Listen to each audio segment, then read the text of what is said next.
Hey, good morning, everybody. How is everybody doing today? Today, we're going to talk about the power of doing what you don't like. Okay. We're going to talk about that. Before I do, though, welcome. My name is Rhonda Niehaus. I am a confidence and life coach. I come to you Monday through Thursday to chat with you a little bit about being confident, staying confident, that kind of thing. So, if you do like this video, would like to catch up, I do have two channels you can do that on. I have a YouTube and a Rumble channel. Both of those links are in the description of the video that you're watching, so go ahead and grab that. If you want to be in a community of like-minded people, then I do have a Facebook group that you can pop over to, and this is where we kind of really get into the meat and potatoes and the dessert of all of this. We talk pretty frank over there. So you can catch that over on my Confident Rodeo Mom Facebook group. That link is also in the description. Okay, so enough with business. Now we're going to do the fun part and talk about the power of doing what you don't like. We all have things in this world that we don't like to do, but we have to do them. Mine is cleaning the toilet. I don't know how and why that became my responsibility, but somewhere in this universe, cleaning the toilet became my responsibility. And literally, that's dealing with everybody's shit that they don't want to deal with, right? When you clean somebody's toilet. So I'm just going to be quite frank, all right? But we have to do it anyway, right? Otherwise, the toilet's nasty, okay? A lot of germs, a lot of that on it, you know? I use gloves, guys, I'm telling you. Even for my own family, I clean houses as well for a living. And even for my own family, I use gloves because that's just nasty. I don't want their shit on my hands, right? Literally, okay? But the thing is in doing it, it's part of the job. It's part of what I have to do, okay? So how do I handle that? And how do I handle all the other things in my life that I don't want to do?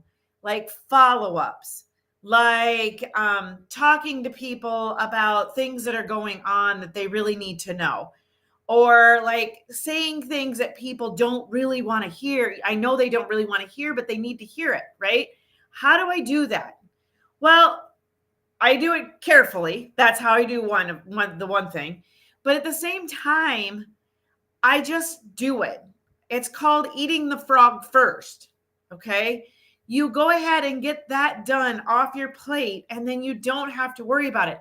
Like making those cold calls or, whatever, those calls you don't want to make those first in the day. Send those emails first in the day. Maybe it's collecting some money and you don't really want to collect the money because you don't want to hear the excuses and the arguments. You just need the money, right?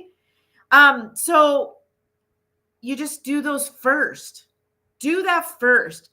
Get it off your plate for the day. Otherwise, it just kind of sits up here and it just is sitting here going, oh, I got to do this. It's like that cloud over your head that just continually follows you all day long. And then finally at the end of the day, you're like, fine, I'm going to take care of this, and then you're taking care of all of this at the end of the day versus doing it first thing in the morning and getting it taken care of and off your plate, right?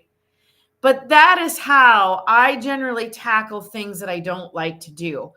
Like another thing is being in a bigger crowd. For me, that is hard.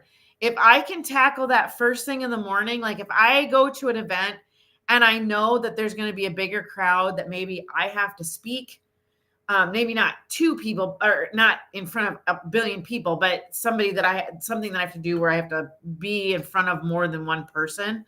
I try to do that first thing. It's not always feasible to do it, but I try to do that first thing because then it's just done. It's done for the day. I don't have to do it. I don't have to do it again. Too much iced coffee this morning. Got the hiccups now. But anyway, so guys, do it first. Do it anyway. If you're trying to lose weight and you had 2 cookies and that was what you had budgeted for today, stick with the 2 cookies. Find something else because it's probably not about the cookies at this point. It's probably about something else you're not wanting to deal with. So you just want the cookies to drown out the sorrow that something you're not wanting to deal with. All right, guys. I did talk about this more over in my Confident Rodeo Mom Facebook group. So grab that, head on over there. Grab that link, head over there. I will see you guys all tomorrow.